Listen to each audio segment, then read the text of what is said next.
Mic check, mic check. Welcome to the Chicken Box. It is another Thursday. God has let you just be on this earth and able to smile. Let's start with a smile. I'm your host, Kevin Impeccable Peck, and I feel like smiling right now. I feel like just bringing some good energy into the stream. Can you can, can you hear me breathe? Oh, I don't know. Well, I'm Dr. Draper. How are you? Good afternoon, everyone. Welcome to the Chicken Box. I'm Francis Tony Draper on location with Kevin Impeccable Peck for this afternoon's Chicken Box. Welcome, everyone. If you're from the Baltimore area, you know that a chicken box is four wings and a fry. Greasy. It's greasy and it's salt, pepper, and ketchup, Right. and it's things that that you like. Some people like hot sauce. Some people like to mix it together. It's just greasy. I can't wait to find out what our guest thinks. I think they're backstage. I think he might know a little bit about a chicken box. But welcome to the Chicken Box. Again, I'm Francis Tony Draper. This is the Afro American News. We like to say media company. We're no longer just a newspaper. Facebook page, and you are one of 650,000 people who like us already on Facebook. And so, like and share this broadcast. And we're going to get into a wonderful topic today, Black people versus voting, as this is the last day of early voting in the state of Maryland. But before we get there, I want to introduce our other co-host. Oh, Kevin, we forgot Impeccable. I'm sorry, Impeccable. We forgot to say this is a multi-generational. It's a multi-generational family show. You got to share your square with your mother. Sometimes, of all the people that we have to share, but no, I wouldn't rather share with anybody else but you. But let's get down to it. And it's Black people versus politics today. Oh, okay. We're getting into politics, the political structure, the science, we hear politics and we say people playing politics, and then we say, what are the politics and how do the politics affect Black people? So we're going to get into the politics. We have a special guest coming up. He's a busy man, of course, running for the Democratic seat of governor of Maryland, Wes Moore. We're waiting for, he is leaving another engagement, and I was told by his team he was just there. He will be joining us immediately. Courtney Alexander, one of our newest members from Chicago. How are you this morning? I'm doing great. I am blessed to be here. Welcome, everybody, and thank you for another show. Absolutely. And we have a special guest today, Kara Thompson. She's one of our Afro interns. She's leaving us, but she did a fantastic job in helping us bring the endorsement of Wes Moore by the Afro. Why don't you kind of introduce yourself since it's your first time on the Chicken Box, Kara? Hi, thank you for that introduction. My name is Kara Thompson. I'm a student at the University of Maryland, a journalism student, and this summer I have had the pleasure and the honor of interning here at the Afro, and this is actually my last week, so I'm really glad I get to be on the Chicken Box this week, because this is something I've never done. I'm very excited to have a conversation with everyone and Wes Moore. Absolutely. As we wait for Wes and his team to come on, if you could just hit the share button. Mm-hmm. If you're in Maryland, there's a big race coming up, and you got to get out to the polls. You don't have to, but you should. It's your right to get out and cast your vote if you are interested in change and moving forward in the future of not only the city, but of the state. I said the city because I was thinking about Baltimore, but it's many cities in Maryland. No, this is a state. This is this is the governor. Go ahead. Yeah, these are the midterm elections all over the country, and the Maryland race for governor is hot, both on the Democratic side and the Republican side. And so there are many qualified candidates running on the Democratic side.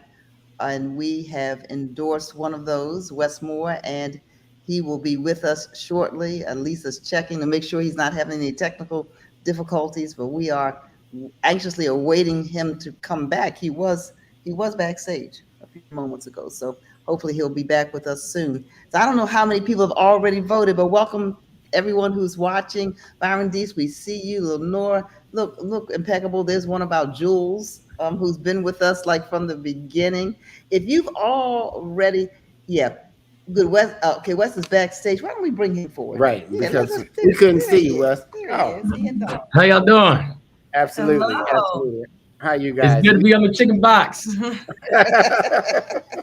Glad to have you on the Chicken Box. Now, these are two people that really need no introduction. They really don't need any introduction. Even before West declared his intention to seek the Democratic nomination for the governor of the great state of Maryland, he was well known throughout, I want to say throughout the world, Westmore.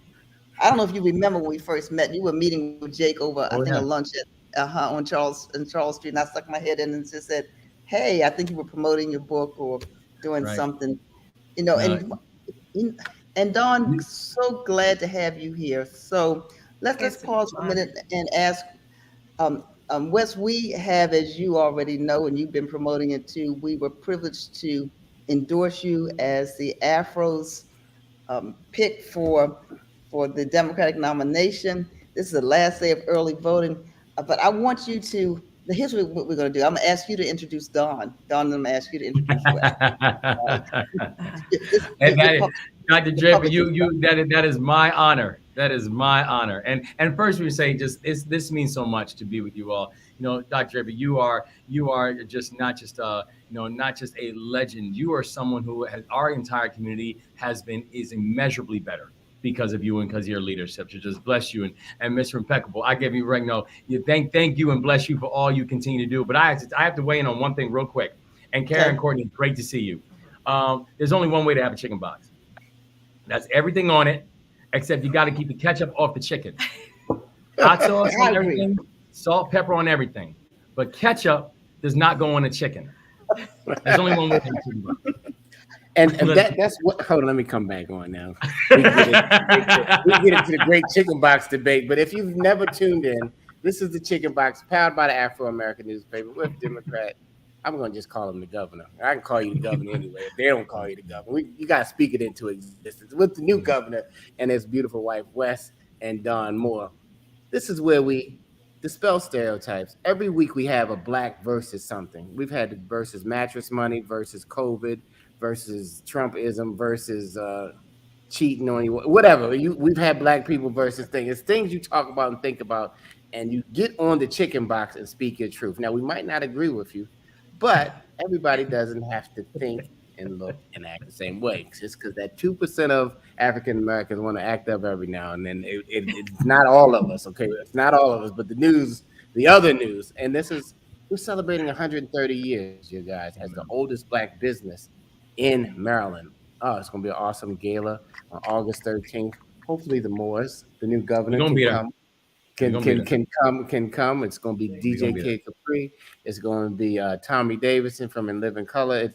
And it's going to be you guys. And it's going to be a party. It's not going to be a bunch of speeches. You know, the stuffy black tie events that you go to. This is a party.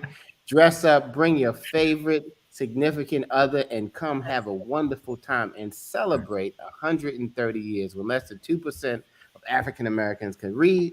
That's right. And if you don't have anybody to bring, come on, you might find somebody to dance with. Anyway, Wes does not like ketchup on his chicken box. I'm with Wes. I'm like not on the chicken.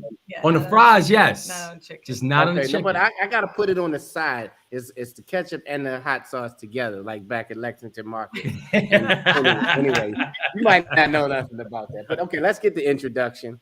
Thank you for joining us. And I love it when a power couple comes in, and it always just shows not only black love, but just the black strength of the family. So, Wes, you can introduce your queen, and Don, you can introduce your king. Thank you. No, it's mine, and this remarkable woman to my right has been my wife for 15 years. And I always say that we have two kids, an 11-year-old daughter and an 8-year-old son. I always say that our daughter is my heart and my son is my soul, and my wife is my everything. She literally is my heartbeat, and someone who every single day I just strive to try to make her proud. I just strive to make her remember that she say yes and to keep her on board. But I tell you, I mean, she's a remarkable friend. She is a remarkable mother. She is a remarkable partner. And I think when I say partner, I mean partner in every definition of the word, because even in this gubernatorial run, I've been left in awe about how just amazing she is. And because, you know, her background was really in a lot of this world. She was the former chief of staff for Anthony Brown. You know, when he was going on to become a lieutenant governor. She worked for Kathleen Kennedy Townsend. You know, she was a deputy campaign manager on campaigns. So she has been in this world and in this field. And not only has she done it, she's a masterful job of preparing the family for what was going to happen in this race, but also just helping to steer the entire ship. I mean, she's brilliant. She's brilliant. And I could not be more thankful and grateful for having her by my side on this life journey. And I tell you one more quick thing. I remember I was talking to somebody, this is probably a couple weeks ago, and I was telling them our plan for small businesses and what we want to do for small businesses. And the woman said to me, she's like, "I really like your wife." She said, "I think I'm gonna vote for you." And I'm like, "I appreciate your support." So whatever works. So, Hey. but I Hey, couldn't be. Wes, I almost said a couple times, and fellas don't usually say when you were going through your everything, your honey and your tea. I was like, go ahead, Wes has a playbook, boy. He has a playbook there, fellas. You can take notes from the new governor. That's my he knows truth. how to treat his That's my woman. truth. Okay. Don, I'm gonna give it over to you to intro. Thank you, Mr. Impeccable. Thank you, Dr. Draper. It is just such an honor to be here. Courtney and Cara, you know, you all are just a major part of our fabric of, you know, as an institution. We're so grateful for you and our Black media. It's just so important. And you know, usually I don't like to follow Wes after he has said something, but when I get to talk about my husband, I'm more than happy to follow him on that one. And I will say this, you know, he literally had me at hello.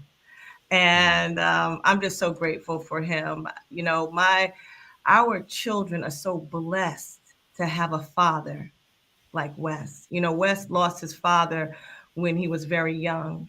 And I said this to him one time. I think I heard somebody else say it. I thought it was powerful. When you don't grow up with somebody, you know, like a parent, you know, it can go many different ways. But I think Wes has chosen to be the best father he could ever be because he didn't have that growing up. And he's an amazing husband. My husband is a promise keeper. There's so many things I could say about his bio and, you know, first Black Rhodes Scholar in the history of Johns Hopkins University. He is, you know, a combat veteran. He was the first Black CEO of one of the largest anti-poverty fighting organizations in the country. I would say, you know, this journey has been amazing. You know, as the young people say, we started from the bottom and now we're here because no one will ever outwork my husband. I don't think the young people said it, but our generation said it. We said it. They don't know nothing about that. and he's a front runner. He's a front runner. So thank you so much for your support of Wes, your endorsement. I told him this is the last thing I will say about this. You know, of course, we talked about this in depth as a family. And I said, listen, if you decide to do this, I'm 1,000% in. And I said, you will be the one they never saw coming, and it will be your time. And that's what it feels like. This is our time. Collectively, it is our time. Thank you so much. Absolutely. If you're just tuning in, we have Wes Moore and Don Moore on the Chicken Box today as we go on this journey, y'all. We are this is Black People versus Politics. Do you get involved? Are you involved in your community? You know, it's not just Wes and Dawn and Courtney and Carol. It's everybody collectively not pointing the finger and saying, "What can I do?" So let me go to my young generations. Yeah, the Gen Zers. Let's go. Let's hear to them because we endorse. Why don't before we do that? Every year, every election for how long? I don't know. The Afro has endorsed candidates, and they've had interviews. And they've come and said who they think is going to be the best person to really represent our community. Absolutely. So Cara, on your internship, had a chance, and so we brought her on. And you know, let's just start there. Cara, how was it to dive into the endorsement process? It was honestly really incredible. It was not something that I thought I was going to be able to have the opportunity to do maybe ever. Really get to speak to. I spoke to pretty much all the candidates running for governor and comptroller and a lot of positions in Maryland, and it was really a really unique experience to be able to ask people like, and I got to actually ask the question, say, oh, well, what is your plan to do for this, or what got you into the race? So it's really been really interesting, especially as like a young person. This is only my second election I've been able to vote in, so to kind of have that almost not quite one-on-one, but that personal connection to all these candidates running for all these different types of office, it was a really cool experience, and I really felt like my voice was heard and my questions were answered. Absolutely, Dr. Draper. Yeah, that was wonderful, Kara. So is there anything that you wanted to ask? This is your chance. You wanted to ask the next governor of the state of Maryland, but you didn't have a chance to ask him? Well, one thing I'm curious about is how you actually got interested in politics, because I know you have a background with Robin Hood and in the military and all that different stuff. So I was just curious as to how you decided to run for governor and kind of what that kind of whole process looked like. I love that question. I love that question. And you know what? And honestly, Kara, first of all, it was a joy to be part of the process. You did a great job. And so we are very grateful. And, you know, it actually, there's something that, you know, I think about, even when we're talking about Black people versus politics, where that actually isn't, because politics impacts everything we do, right? I mean, it's important for us to remember that everything is a policy decision in our life, right? The air that we breathe, that's a policy decision. Policies were made that are impacting every single thing. The water we drink, policy decision. The transportation assets we have or don't have, policy decision. The way you're policed, policy decision. The home you live in, policy decision. The schools you attend, policy decision. Like, politics impacts everything. And when I think about, you know, my journey now into the governor's race, where you know, I always say, you know, I've been a public servant for my whole life. I just haven't been a politician, right? And the thing that I know, when we started working, and I have a long track record of working both in communities and with communities to be able to make big structural changes. And the thing that I know also is this: if we aren't impacting systems that continue to allow people to fall between the cracks, then we will just repeatedly find ourselves cleaning up the debris that comes from broken systems. And I tell you, one example that I have was, you know, when I ran one of the largest poverty fighting organizations in this country, you know, we built an initiative called 90 to 0, which was exclusively focused on addressing the racial wealth gap. Because right now in the state of Maryland, the state of Maryland has an 8-to-1 racial wealth gap. And again, when I'm not talking about income, we're talking wealth. And those are two different things. And the wealth gap that exists, we all know it's not because one group is working 8 times harder, right? It's because there are systems that continue to allow a wealth gap to exist. Everything from unfair appraisal values in historically red line neighborhoods, to the ability to get housing options, to how difficult it is and one of the reasons that we are so proud as a community of the Afro is how difficult it is to actually be a Black business owner and have a sustainable Black business. Like, it's extraordinarily difficult. Those are assets. That's how we create wealth, right? And so we're working on this issue. And I remember I told one of my colleagues, I said, you know what, I think it's time for me to move on, because I was CEO for about 4.5 years. And they said, well, what are you going to do? And I said, I think I'm going to run for governor of my home state. And they're like, what issues do you want to work on? And I was like, well, we're going to talk about education. And then I said, we're going to address the wealth gap. And they said to me, they're like, but you've already built a big initiative that's focusing on the wealth gap. Why would you leave and run for governor? And I said, why do you think the wealth gap exists? That's a policy, right? It exists because we've had policies that have allowed it to exist and allowed it to increase during that time. And so the reason that we got in this race, and the reason why I believe our campaign is surging, and with everyone's help, we're on pace to win, is because people realize now is not the time for small politics or small policies. Now is not the time for kind of nibbling around the edges, because nibbling around the edges gets us the problems that we have here. And so we feel like we are this is a unique moment for us to actually create generational change to these generational challenges that continue to sit on us and continue to persist, because, you know, the small incrementalism we are well past that. We've got to actually go after systems that continue to allow these type of gaps and disparities to exist. Man, that was a great question. That was a great answer. Are you a preacher as well, Wes? I'm trying to figure that out. Yes. Well, you know, it's so funny. So my whole family, I come from a long line of preachers and teachers, and my grandmother, who was about to turn 95 years old, and she lives over in Anne Arundel County now. No matter what I do in life, she's always like, listen, at some point, you know, I hope you get your life together and become a minister. Even if I'm the governor of the state, she's like, that's great. But at some point, I really hope you achieve your destiny, your greatness, and become a minister. So she's still waiting. She's still waiting for me to get my life right. Mama Wen is at the point in life where she doesn't have to hold anything back. No, she doesn't. No, she doesn't. Not at 95. If you just tuned in, this is the Chicken Box. We're having a conversation, because that's what it is. The Chicken Box, you're not being interviewed. This is a conversation. This is Black People versus Politics with Wes and Don Moore, the future of the governor's mansion. I always wanted to say that, the governor's mansion, and not be Benson. You remember Benson? Anyway, that's a whole different story. We're hanging out with Kara, our intern, who's leaving us. She's at the University of Maryland, right, Kara? All right, Yeah. I don't want to get it wrong. She's not leaving us all the way, though. She's going to freelance writing. We for have us. you. Okay. Yes, You're not am. leaving us. I'm not going to say it anymore. I'm not going to No. speak for those of you. And then we have Courtney, who just recently joined us. Courtney, you can get on a hot seat and say or ask anything that you would like to our future governor. Sure thing. So you mentioned community a few times, and it sounds like you are actively involved. How necessary is community development and education? Love that question. It's everything. You know, I used to have a sign that sat on my desk, Courtney. It's a great question. I used to have a sign that sat on my desk, and it said, "The people who are closest to the challenge are the ones closest to the solutions." All right. The people who are close to the challenge are the ones who are close to the solutions. The problem is they're hardly ever at the table.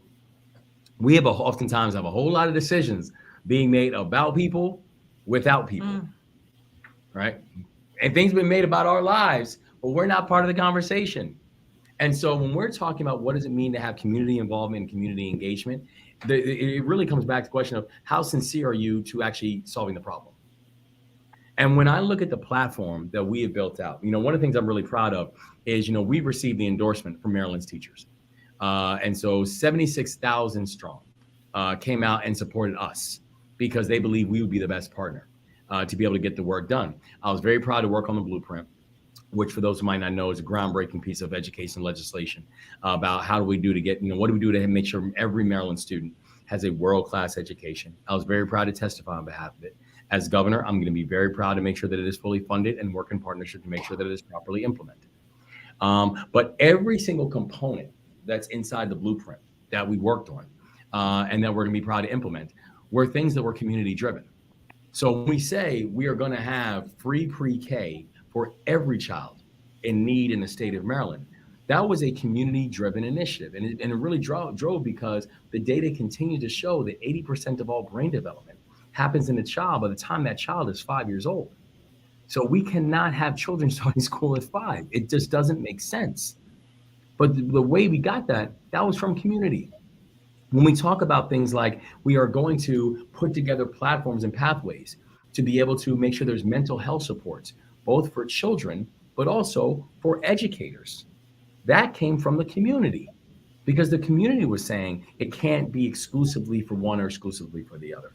When we said we're going to invest in apprenticeship programs and trade programs, or the fact that, that for all young people, they need to have economic pathways, you know, regardless of whether they go to a 4-year school or not.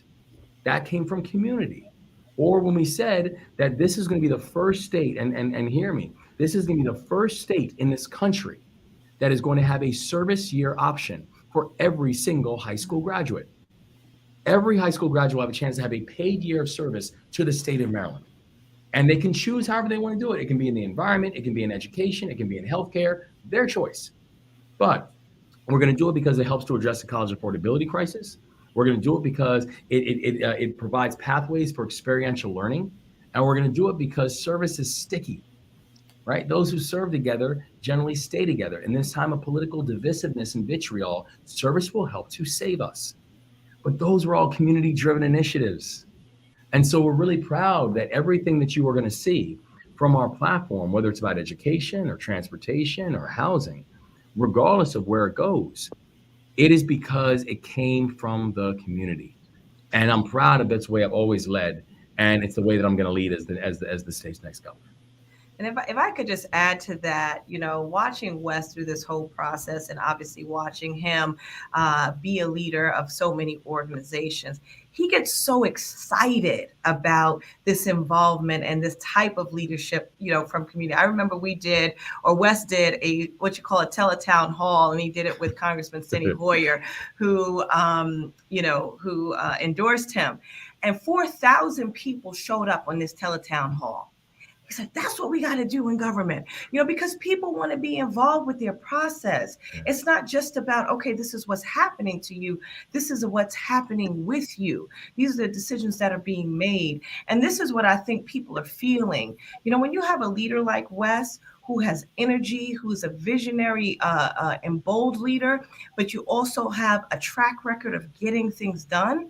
That's why we see so many people joining this campaign, because they want to be a part of something that is future facing and that is about change. And Wes is a change agent. So I think in a more Miller administration, you're going to see so many things. You're going to see transparency in government. You're going to see accountability in government. And that comes from the leader. And I'm telling you, Wes is so excited about all of these different opportunities. Absolutely. That's a mic drop moment. If you just tuned in, I'm going to let Dr. Draper. So you got a family box. This is a family box. Down here is the Afro family box. And everybody who's watching are part of the extended family. You got to know one thing, that we are not controlled by any other voice. So what we run on our pages are things for us and by us. We're not for sale. Amen. Haven't been for 130 years. And it's just important that we get the information to our community. And thank you for the energy that you're bringing just to this space, because you're inspiring somebody at this very moment. Either you're watching now live or you're going to watch in the future. Because Dr. Draper, which is my mother, has a question. Okay. You ever been pinched in church, West, when you were doing something? Now, and when you tell a tale, you're supposed to get some soap, right? I didn't pinch you. I have pinched you, but I did not pinch you. I didn't say just now. I'm just saying, but you have pinched He's having a flashback. A mama can look at you like you're getting pinched. No, thank you, impeccable. So anyway, Wes, I heard you talk about your blueprint for business, and specifically for Black business. I'm always concerned, especially in Maryland, and this is true probably across the country. We have lots of micro businesses and lots of small businesses, but very few businesses that scale to go beyond the Small Business Administration's definition, to graduate out of that small business status. I mean, how do we work that? How do we do that here in Maryland? We have and I applaud the brothers and sisters that are entrepreneurial. They're starting these businesses, but most of them don't get to $1 million, which is a drop in the bucket. And I think the SBA, don't quote me on this, but the number for the SBA to get beyond small business is way beyond that. And our businesses don't seem to be able to scale. Dr. Draper, you are so 100% right. Most of our businesses have fewer than 5 employees, right? So we're not even talking small, but we are talking about micro businesses. But also, they're employing a lion's share of Marylanders. So when we're talking about what does it mean to support business in Maryland, we're not talking about the ones that are hiring 10,000 people a year. We're talking about the ones that are literally the small and the micro businesses. That's the heartbeat of our economy in this state. And so there's a few different things that we have to be able to specifically focus on. And I'm proud of the fact that, I'm the only candidate in this race who's actually run a small business, has actually run a business. And so when people say it's really hard to build a business in Maryland, my answer is I know, right? Because I had to do it for a while. And so the few things that we have to be able to do and center and focus on. One is we've got to address the issue of access to capital. Because one of the biggest challenges we have for our small and our micro businesses is the basic access to capital. And so when you're talking about small and micro businesses, you were talking about things like, the early stages, right? As we all know in business, call it the friends and family round, right? The challenge of the friends and family round for a lot of businesses, and particularly businesses owned by African Americans and people of color, is our friends and our families are different. We don't have the friends and families oftentimes that you can go and go get $500,000 or $1 million or whatever, or $100,000 from people to be able to advance your dream. And so that becomes very limiting and very challenging. So we as a state can actually do more to ensure that we're getting liquidity and getting capital to our small and our micro businesses. And the way you can do that is really by making sure that we're actually financing and incentivizing our Black-owned banks, our MDIs, or minority deposit institutions, our CDFIs, that if you're capitalizing them, they are going to ensure that we're capitalizing our community and our small and our micro businesses. Because for the large banks and that kind of thing, that's fine. But the reality is someone who's coming up in West Baltimore probably does not have a relationship with somebody at Morgan Stanley.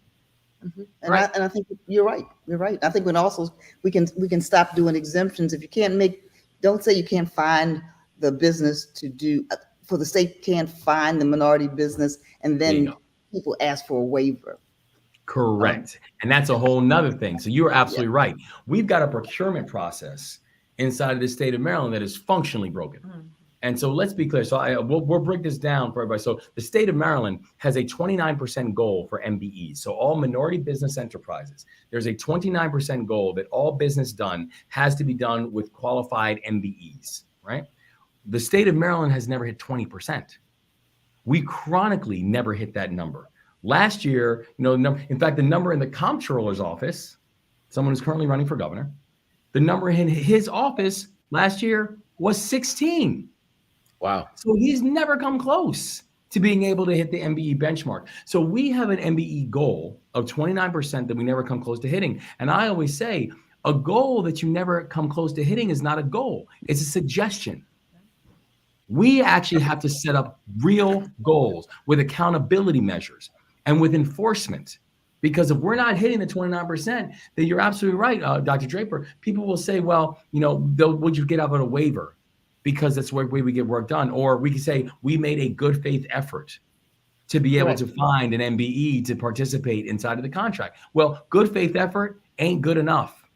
Absolutely. And it's not just construction. It's also goods and services, like advertising and afro, the state, for example. So there you go. Right. So we've got to get rid of that. We also need to do a better job of getting our businesses, because, we can have a pipeline for subs, but we don't have pipeline for primes, which is the bigger deals that we want to be able to get done. In fact, if I'm a Black-owned business in Maryland, I've got a better chance of getting a federal contract than I do a state contract. Yep. I got a better chance of going to the feds. So we have to really rethink our procurement process, because procurement is one of the core ways, and fixing procurement is one of the core ways we're actually going to drive wealth in our communities and to be able to close the racial wealth gap. And so, we're very proud of our plan, where we have a very detailed. You go to westmore.com and issues and unlocking opportunity for Maryland's Black families. It is a very detailed breakdown of the things that we can do to create economic opportunity in our communities, but we've got to take it seriously, and we've got to be intentional. Sorry. And what's the loss of GDP to this country as a result of? Well, yeah, and again, these aren't like anybody's number. This is Citigroup put out a report that this country has lost $16 trillion in GDP over the past 2 decades because of the racial wealth gap. $16 trillion. We have a lot of new entrepreneurs out there, Wes, and procurement might have flew over their head. I remember when I was young and I heard procurement, it sounded like a disease or something. Can you just break down procurement just in case they need something procured? Absolutely. So, no, I'm glad you said. So procurement is basically every time the government does anything. And when I say anything, it means anything, right? The people who are doing after school care, the people who are doing the custodian work inside of state buildings, right? The people who are buying toilet tissue. Who are buying toilet tissue. The people who every time you go out to a building and there's lunch, there is a business that they are doing business with that's providing that lunch, right? So anytime government dollars are spent, that's procurement, right? Because the government is actually really what the government is. It's the largest buyer in the state. So when we talk about a $64 billion budget for the state of Maryland, it's the budget that we use to buy things, right? Procurement is the ability for businesses to be able to participate in that. So if you have a toilet paper company, if you have a water company, if you have a construction company, right? Companies are being used and they are doing business with the government to be able to make that business work. So when we're talking about procurement, it's basically every time government puts out a request for proposal or an RFP, that these businesses apply to be able to be the ones that are going to then do business with the government. And the government has benchmarks as to what they want for there to be minority business enterprise participation, women business enterprise participation, veteran business enterprise participation. They're benchmarks that they have, but we consistently are not hitting them. And I was too, just to see, you know, Wes's leadership in action when he rolled out his campaign. His North Star was work, wages, and wealth, right? And we all see the signs all around the state that say leave no one behind. And what's so important is that you hear a lot of other candidates now talking about wealth, talking about the racial wealth gap. But I want to be very clear because we are students of this.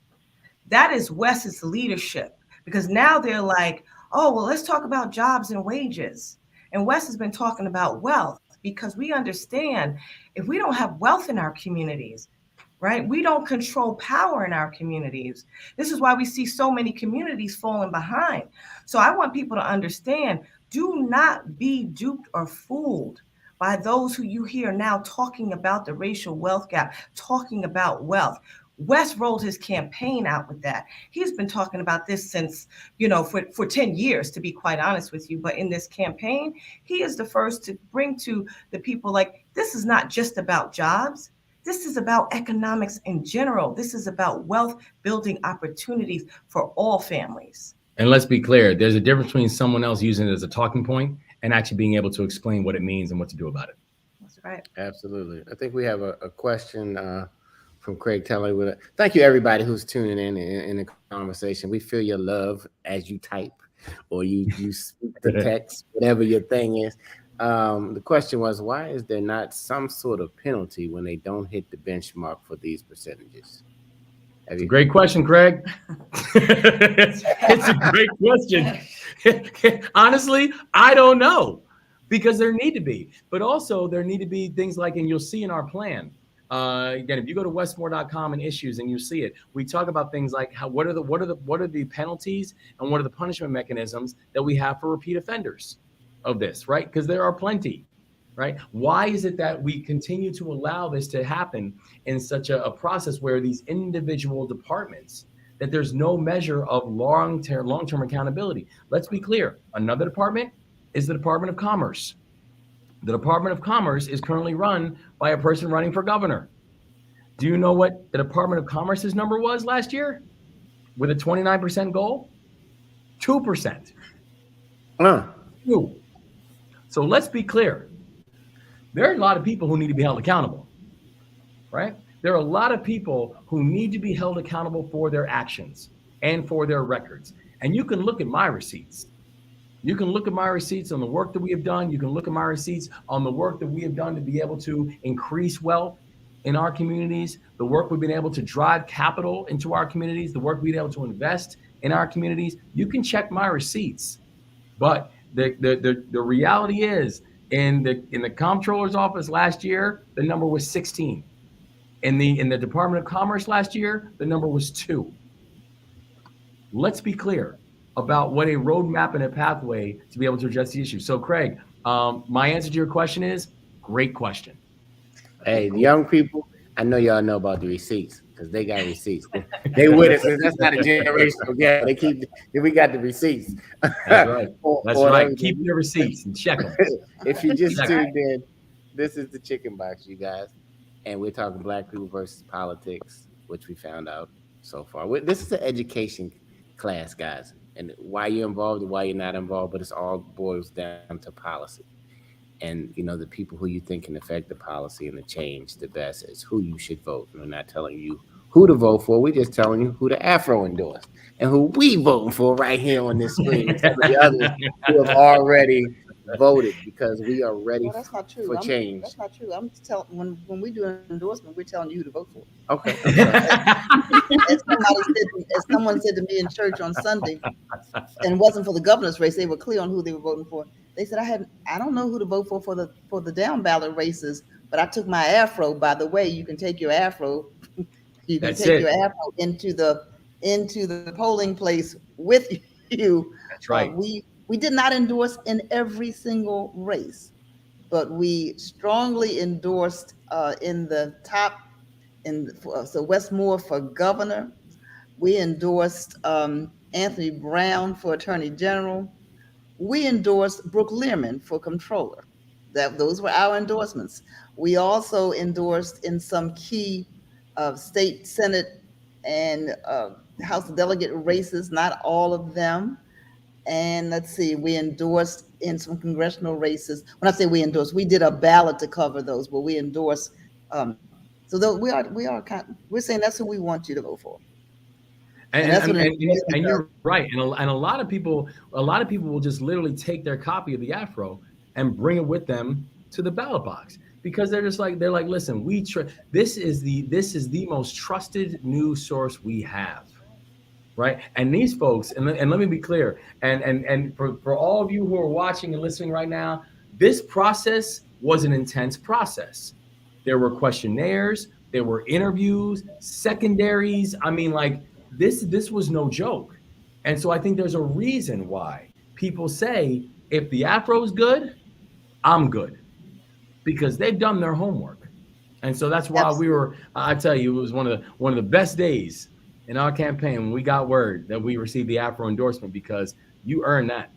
You earned that. Yeah, you work for it, and Yes. and Kara and the editors and the team there, they actually were the ones that asked all of the questions, and then they had the hard job of making the recommendations to me as the publisher. So that's good. Courtney, you look like you need to jump in this conversation. Impeccable. We don't want to dominate the conversation. Courtney's in Chicago, so she can't vote for you this time around. That's West. all right. Sorry, she's in Chicago, where politics is big in Chicago. We'll need you to vote for the re-elect. There you go. I got you. So I do have another question for you. What have you identified as the key challenges to Maryland in terms of economy, public safety, and healthcare? So another great question. I think that there's three things that we're going to have to get done over this state over the next decade. One is we've got to make our state more competitive while also making it more equitable, right? And actually, I don't think that's a choice. I actually think you have to do both. And you cannot make it more competitive if you're not making it more equitable. You're not going to make it more equitable if you don't make it more competitive, right? So we've got to be able to do both as an economy. And I'll tell you some things we need to do along those lines. The second thing is we've got to address the racial wealth gap, and we've got to close it over the next decade. It is imperative that we close this wealth gap if you want your economy to grow. And the third thing, we've got to address the issue of climate change. We've got to address the issue of the environment. We have now spent over $10 billion over the past decade in the state of Maryland because of climate damage, because we don't have resilient infrastructure. And when we're watching, so we've got to make sure we're building raise our seawalls to address rising sea levels. We've got to make sure that we are actually increasing tree canopy to address extreme heat, particularly when you're looking at a place like Baltimore, where Baltimore is the 7th hottest heat island in this country, right? When you're looking at the fact that in Baltimore, children growing up in Baltimore have double the asthma rate of anywhere else in this state. So you're watching even how environmental impacts are not spread evenly. They're hitting our communities the hardest. And so we've got to be able to take that seriously. Now, to do all of those things, we are going to have to address everything that you mentioned earlier, Courtney, where we have to make sure we have a 21st century education system that's training our students how not just to be employees, but also how to be employers. And that's preparing them for the jobs of now and for the jobs of the future. Right now, we've got 2 available jobs for every person filing for unemployment. And people say, well, how does that make sense? Well, it's because we have jobs that are available, but we're not training our children to be able to take those jobs on, right? That's how those dynamics and those numbers work. We've got to focus on public safety. I feel like the number one job of any chief executive is to make sure your people are safe. Because also, if people do not feel safe, they will not come. And if people do not feel safe, they will not stay. We've got to focus on it, and particularly in areas where, again, I'm very proud. I'm the only Baltimorean in this race. My wife and I, we're raising our kids here. And so we take this very personally. And so there needs to be a measure of partnership that takes place to be able to address issues of public safety, to ensure that, yes, we are getting these guns off of our streets, getting these illegal guns, these ghost guns, etc. We need them gone. And we have to be able to work with our federal partners in order to both get the guns off of the streets, making sure we're also having real punishments for those who are pushing them into our communities. And we have to make sure we're doing things like investing in all the other root causes of crime that we continue to see. No one can talk about crime in Baltimore, knowing that we have to address these issues without also understanding the fact that the poverty rate in Baltimore is double that of the state of Maryland, right? We are never going to arrest nor militarize our way out of this. You've got to address the long-term issues that continue to cause the level of desperation and frustration that we are feeling in so many of our communities. And so if we can think holistically about all those things, getting transportation assets that move people from where they live to where they work, it's one of the reasons why I'm so proud to have, the person whose name is right above my head right there, Aruna Miller as my running mate. I mean, she is remarkable. She is a seasoned and a respected legislator out of Montgomery County. She was on the Ways and Means and the Appropriations Committee, but also she's a transportation and a civil engineer by training. And I cannot wait to have Aruna Miller as the next lieutenant governor for the state of Maryland when we have billions of dollars coming in from the federal government that are intended and earmarked for transportation and infrastructure assets. So this is going to be an exciting time for the state of Maryland. I'm telling you, Courtney, Chicago might be cool, but you're going to want to be here, man. Like, this is going to be Maryland's decade for real. This really is, one of the most consequential elections in a generation. I understand it's a midterm, but we have to really understand that these policies that are going to be created are affecting our young people, for the next 20 years of their lives, our older adults. And one thing about Wes, and I think, listen, we have to always consider what drives people. And I think Wes has a real understanding of the urgency of the moment, as a combat veteran, and also someone who lost their father unexpectedly at a young age. I feel like he understands life is fast and it's quick, and we have to affect change. We cannot keep putting people in places where they don't understand the urgency of everyday people going to work, raising their kids, wanting to come home to safe communities. This moment is urgent, and we need a leader who understands and acts with urgency. Absolutely. If you just tuned in, we're winding down. This is Chicken Box. The grease is getting hot. It's the questions are going on. The future governor and his beautiful wife Dawn have stopped by. If you missed their love letter to each other, you got to come back and watch it. That was in the beginning. So, if you want to know if she's just there because he needs somebody to be with him, no, that's not the case. They team more. And and they from people. Right. I don't know, Dawn, I think you're from New York, Dawn. That was just a guess, but that's I feel a Mary J. Blige of something coming out, kind of energy coming, coming from you. Yes, I see why you married. Also, I have to give a shout out. My uncle, he said, "Tell my 06 brother hello." So I've done my family duty. There we go. Right. And Carl Murphy, one of the trailblazers of the Afro, our great grandfather, of course, was a member of Alpha Phi Alpha, and of course, all of that matters. Be more matters. So I don't even have to ask. I was gonna say Ravens or Redskins, but Commanders. I'm sorry, I can't even believe. I don't care. That's not even a question. We Ravens all day. We good. We good then, Wesley. I'm gonna vote again. Diane said Queens in the house. So we got people. What part of New York are you from, Dawn? Queens, Bayside. I grew up in Bayside, Queens. I went to University of Maryland, College Park. So is that where you got? Where did you guys meet? Well, we sort of joke and say it was like an arranged marriage because I was actually running a campaign in Prince George's County, and our family, his aunt and uncle were good friends with are good friends with my aunt and uncle. And they said, "Oh, you guys are in public service." And my aunt said to me, "You know, he's like your father and your brother." And I'm thinking like, "Oh yeah, that's who I want to meet right now." But like I said, he had me at hello. When he came to the door, I was like, "Oh, hi," you know. And he said, "Let's go for coffee." Because I guess he figured that could be like 10 or 15 minutes. Coffee can be done quick if you need it to be. Go very quickly. But that coffee that was supposed to be 15 minutes was 5 hours. Yep. As we say, the rest is history. Good coffee. Right. That's some good coffee. Good coffee. That's some good coffee. Absolutely. So this is getting near the end, and we all get on the box to speak our final truths. Unless you have something, being the CEO and the chairman of the board and the publisher, that you would like to interject at this time. I'll wait till my turn on the box. All right, I'm going to give another shameless plug, you guys. It might be small, but it looks small. Come to the Afro party, okay? We can call it a gala. We can dress it up. I want you to put on your red carpet sexy, put on your black tie if you have it. Whatever you do, this is a night out with your lady or gentleman, or with the girls, or with the fellas. We're going to celebrate the oldest Black business in Maryland, third oldest in the country, y'all, right here in Maryland.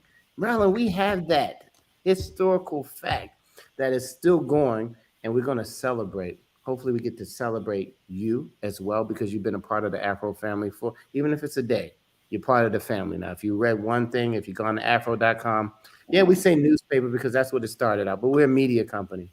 Go to afro.com. We used to print weekly and daily. Now we're printing every second, I think. Whenever something happens, it's up on afro.com, and you can know that we're not here for the foolishness. Yeah, we have a good time, right? But this isn't gossip. This isn't World Star. This isn't what you're looking for, somebody falling down the steps. This is, this is not so you can take a bunch of shots. This is so you can say, this is the information that's important to my community, and I trust what they say. Because with politics, all right, I'm on the box now. I'm going first. With politics, people don't do a lot of research. They hear stuff, just like the vaccination. They hear stuff.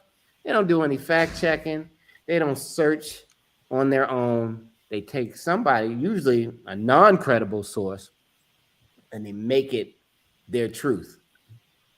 But for 130 years, the Afro, I'm fifth generation. And I didn't want to be here. I mean, I'm telling you the truth. I would rather do something else. I've been in the music business for 30 years, managing Drew Hill. But this is a family business, like calling and said, hey, if nobody steps up, Western don't need to run for governor. He's a boss already. He's a CEO. He's living his life, but he's called. Some things you called to, and you don't even want to be there. But once you get there, you just got to do your best job of being there. And so I want to say thank you again.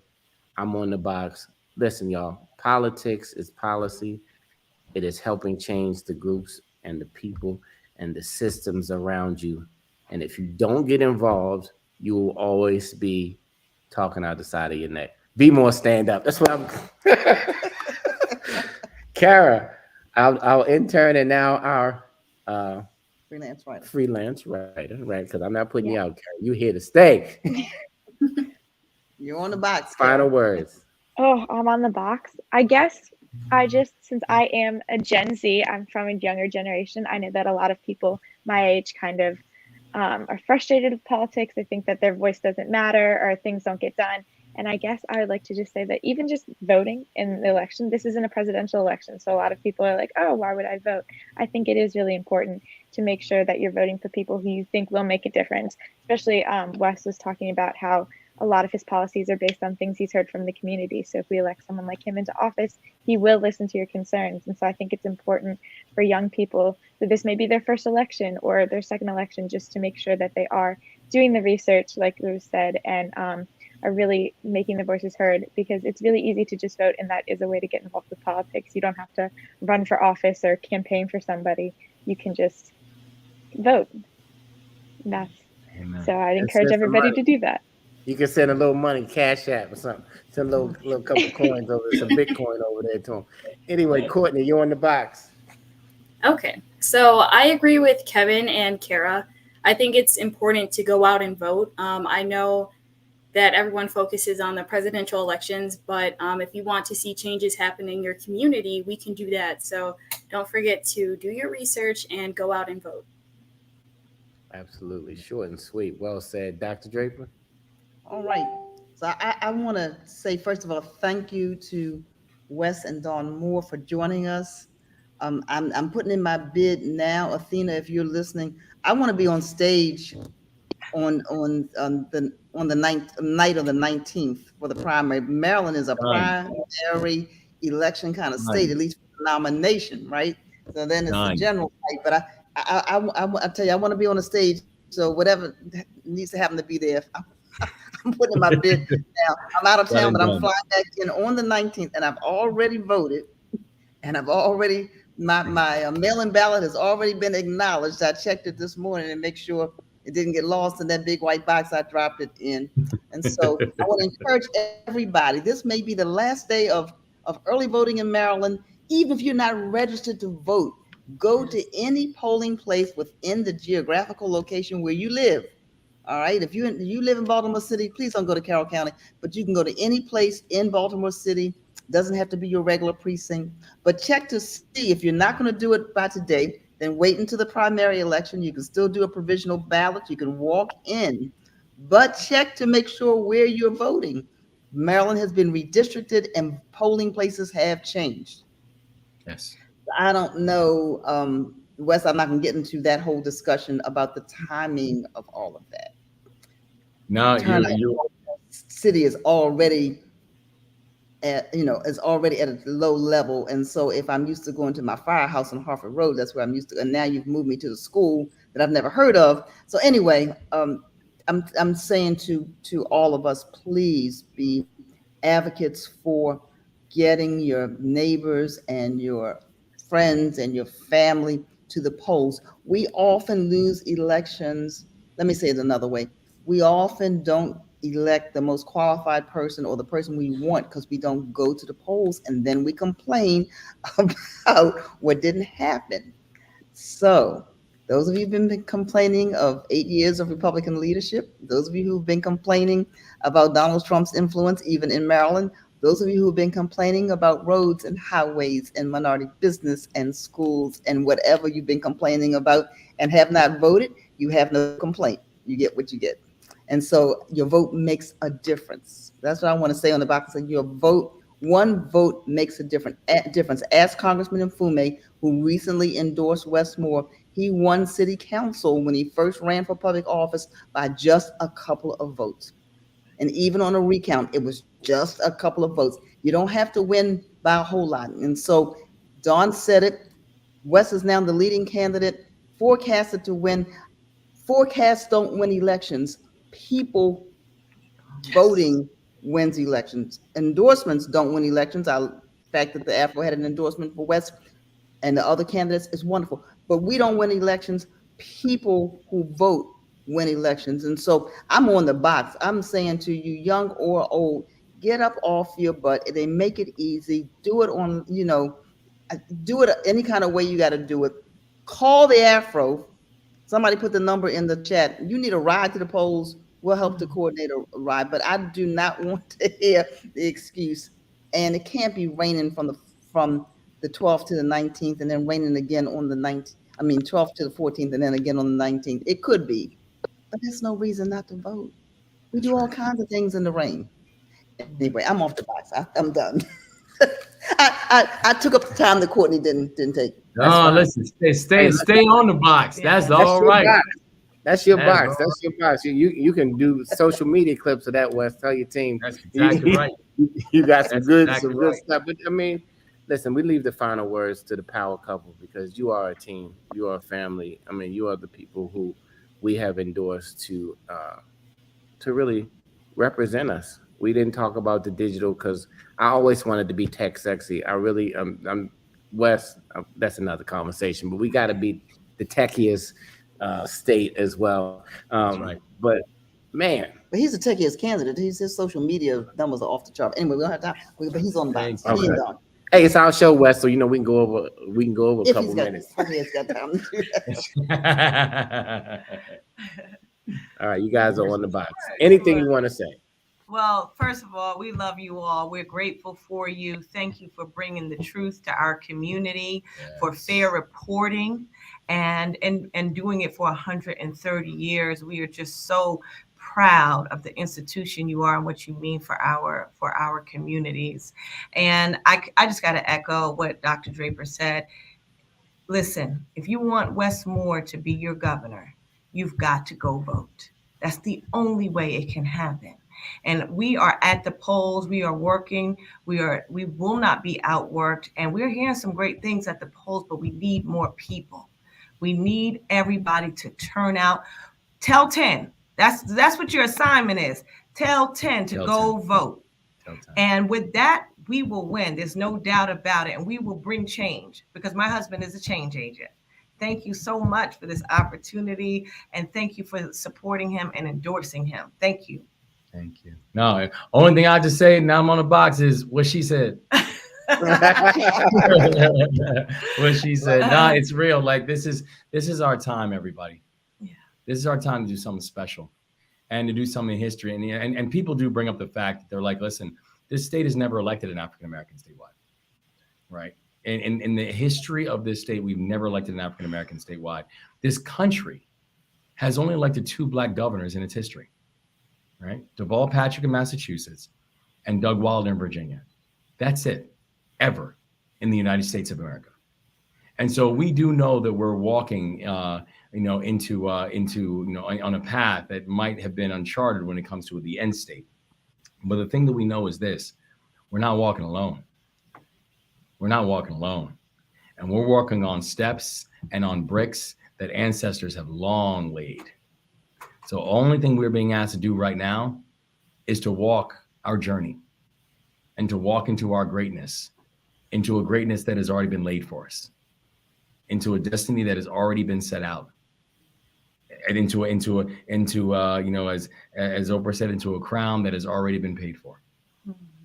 Mm. That's what we're doing in this moment, is for us to take this moment seriously, to go out there and to know that in this moment, we are being looked at from both sides, both from the ancestors and also from the children, and who are looking at us and asking us, what are we going to do in this moment? And so with your help, we're going to cross this finish line together. And then we're going to be working together in partnership to be able to make that trust, make it meaningful, and to be able to make this the place that we're not leaving people behind. Man, I wanted to say big trust as soon as you said that, because be more big trust. If you don't come through Baltimore on Baltimore's own, history breaking to be the 3rd African-American governor in history, right, we're going to be disappointed. They are always against us, Baltimore, on everything. They never think that we got it, but we always have the winners and the superstars. So Baltimore, you have to outvote every other place in Maryland. That's it. We can't be last. I refuse. I'm gonna have to go on a daily. Send me your social media person. So anyway, I hope everybody has a wonderful day. Please smile and be nice to someone. The Moors have beautiful smiles. I thought they were dentists when they first came on. They were smiling so much. They sitting close to each other. You see their body language, y'all. You know, some people, they don't like each other. They're like, they touch you, they laugh. You know what I mean? It's real, and that's the kind of people you want representing you. Real people, not people who are, like they say, playing politics. But until next week, God willing, we hope to see you soon. Please go vote. Thank you, Courtney. Thank you, Kara. Thank you, Dr. Draper, as well. Thank you, Impeccable. Right. And we're going to get a chicken burger. It's lunchtime, y'all. So we'll talk to you soon. And everybody else, Diane, Craig, James, Peter. Oh, I didn't get Peter's question. You got to, maybe somebody from your campaign can answer. Was what about P3 for BWI? I don't know what P3 is. Is it P3? Is it? I don't know what that is.